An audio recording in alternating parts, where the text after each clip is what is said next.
Inna lillahi wa inna ilaihi rajiun. Sisi ni wa Mwenyezi Mungu na kwa Mwenyezi Mungu tutarejea. Asante na hongera kwa kunisikiliza.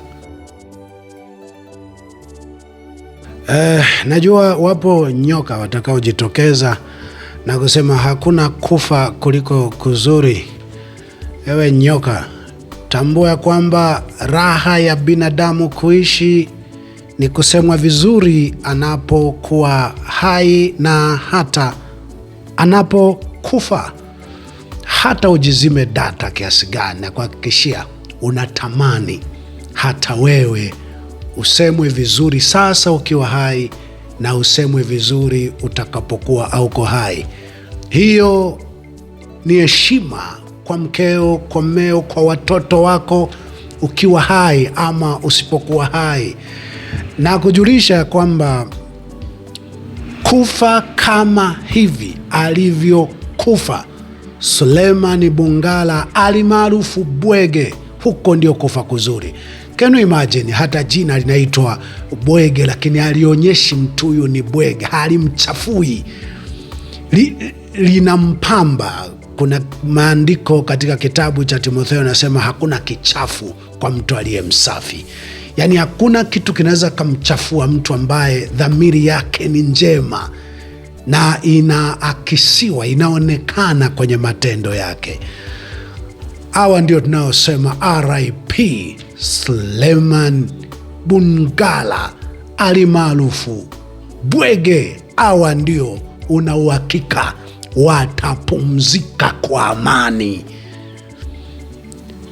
Nikutajie sifa 3 zinazofanya kifo cha Suleiman Bungala kiwe moja kati ya kifo cha ushindi au cha kishujaa. Na kabla sijataja hizo sifa 3, nikujulishe wale mnaosema anayekagua ni Mungu. Sikia, wanadamu sisi kwanza ndo tutakaoenda kuhukumu. Kwa mujibu wa Biblia tunahukumu duniani na ndio tutakao hukumu huko kwa Mungu nako kusema wewe.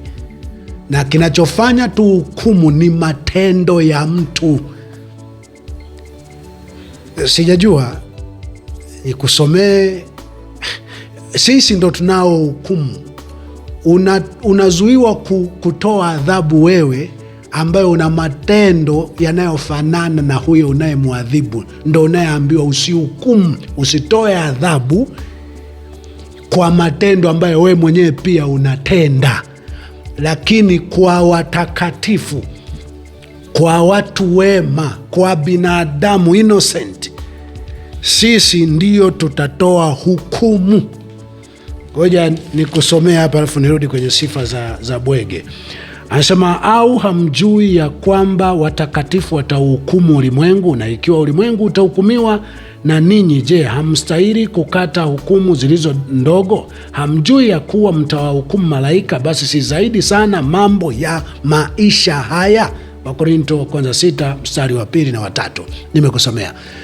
Kwa hiyo hata ukisema anayejua mtu alikokwenda, takaenda kuhukumu ni Mungu. Mungu ndo sisi wenyewe. Sisi ndo miungu wa kukuhukumu hapa duniani kwamba unastahili aibu kiasi gani, adhabu kiasi gani, ni sisi, kulingana na matendo yako yenye dhuluma, yenye ukatili, yenye ubinafsi. Sisi wanadamu, jizime datu tunavyojizima, ni sisi wanadamu tulio na mamlaka ya kukuhukumu ukiwa hai, na hata tukikukuta huko kwa Mungu au ukatukuta huko kwa Mungu, ni sisi tutakao kuhukumu.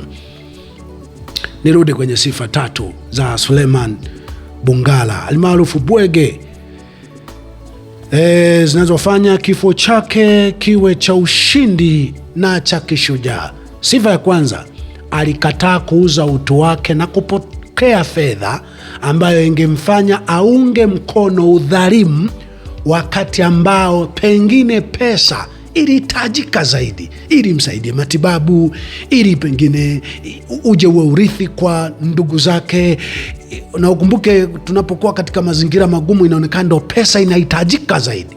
Lakini shujaa Suleiman Bungala alikataa na kuanika mchakato wa namna ambavyo pesa ilijaribu kujipambanua kwamba inaweza ikanunua utu wake. Aliweka wazi bila kujalisha hatari ambayo ingemkabili zaidi. Hawa ndo wanaume. Tatamka neno mwishoni hapa likikukwaza, kwazike na mapepo ulionayo na unyoka wako. Jambo la pili, Suleiman Bungala alimaarufu Bwege alijitolea kuongea uhalisia ama ukweli katika hali au mazingira ambayo kwa mwingine ungeogopa, kwa kuwa ungeona ungemaliziwa kirahisi. Sababu kwa sisi tulioonja hospitali tumeona ndio mahali ambao pana lango kuu la wasiojulikana kuulia watu. Kwa hiyo kama tu unaumwa ukajikuta umeingia hospitali, pale ndipo walipowekeza nguvu kubwa za nani wanamzima kwa maslahi gani. Hapo ndo walipozima mwanangu wa pekee, na madaktari wakaja kuwaleta wawe mashahidi, watuhumiwa wa uuaji wawe mashahidi. Binti yangu Sifa kakatikia hapo. Inshu imeanzia hospitali, imeanzia polisi, kafanyiwa alichoenda kufanywa, ikaishia hospitali.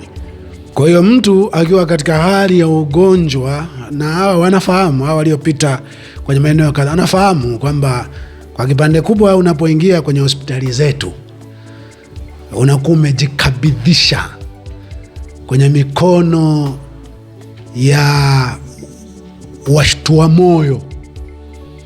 washtua moyo, lakini yuko katika hali ambazo ni za kutingwa, za ugonjwa, anajitolea kuongea ukweli. Respect, heshima kwako Suleiman Bungala alimaarufu Bwege. Jambo la tatu, sifa ya tatu inaonyesha kifo cha Suleiman Bungala ni cha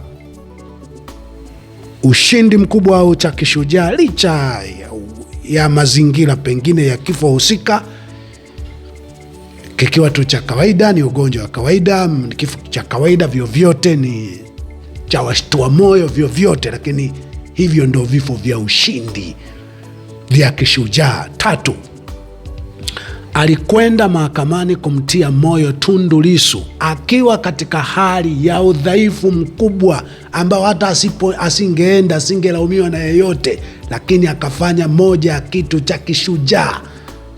Kabla sijatamka neno la mwisho juu ya watu kama hawa, nikusomea maandiko mawili katika Mathayo sura ya 25 mstari wa 36 tu. Anasema, nalikuwa uchi mkanivika, nalikuwa mgonjwa mkaja kunitazama, nalikuwa kifungoni mkanijia. Sasa angalia pia tukamjia. Bwege alimjia, alimwendea Lissu asiye na hatia, alimwendea Lissu akiwa Bwege mwenyewe yuko kwenye hali gani? Huku ndio kufa vizuri. Hakuna naye kufa vizuri, kufa ni kufa tu. Nyoka wewe, hata wewe unapenda ungeishi kwa taarifa za kuzungumziwa vizuri, na hata ukifa uzungumzwe vizuri. Hiyo ndio heshima pia hata ya ndugu zako, kuliko utajiri wote, mali zote, vyeo vya aina yoyote. Huu ndio utajiri hasa, kusemwa vizuri. Haya ndio maendeleo hasa, hicho ndio cheo hasa. Katika Ebrania 13 mstari wa 3 anasema, wakumbukeni hao waliofungwa kana kwamba mmefungwa pamoja nao, na hao waliodhulumiwa kwa vile ninyi nanyi mulivyo katika mwili. Wakumbukeni waliofungwa na hao waliodhulumiwa, kana kwamba na nyie mmedhulumiwa, na nyie wakati wowote linawakuta hilo. Huyo ndio Suleiman Bungala alimaarufu Bwege. Sifa hizi zote aliqualify. Kwa taarifa yako, huku ndiko kufa, kwa mujibu wa Biblia ninayosoma mimi, ndiko kufa kunakotajwa kwamba uwe mwaminifu hata kufa. Na hata nathubutu kusema huku ndiko kufa katika Mungu apate kupumzika mara baada ya taabu yake. Inna lillahi wa inna ilaihi rajiun. Kama kuna mbwa koko mmoja hapa unaanza hakukiri jina la Yesu, wewe ndo mbwa panya kabisa kunguni. Hujui jina la Yesu nini, hujui jina la Yesu ni matendo. Hata Yesu mwenyewe aishawahi kusema kwamba kwa nini muniite Bwana Bwana, Yesu Yesu, walakini hamuyatendi yale ambayo nimeagiza, au yale ambayo mlitakiwa kuyatenda. Imani ni matendo, imani ni matendo. Yesu ni binadamu aliyeonyesha mfano wa binadamu wanavyopaswa kuishi. Hakuja kuleta libibilia au lishati lipana au vinyimbo vya kubana pua. Enyi wana wa manyoka nyie, jifunzeni. Nani alionekana mtakatifu kati ya Msamaria ambaye mungemwita mpagani na kuhani na Mlawi yule? Jifunzeni. Nani alionekana ana imani kubwa kati ya Rahabu kahaba na wengine ambao walionekana kwa watakatifu? Mungu ahesabu utakatifu kwa sababu ya dini lako.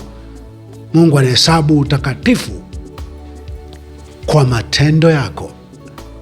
Ukiri ulio bora ni ule unaoonekana kwenye matendo yako. Inna lillahi wa inna ilaihi rajiun. Sisi ni wa Mwenyezi Mungu na kwa Mwenyezi Mungu tutarejea. Asante na hongera kwa kunisikiliza.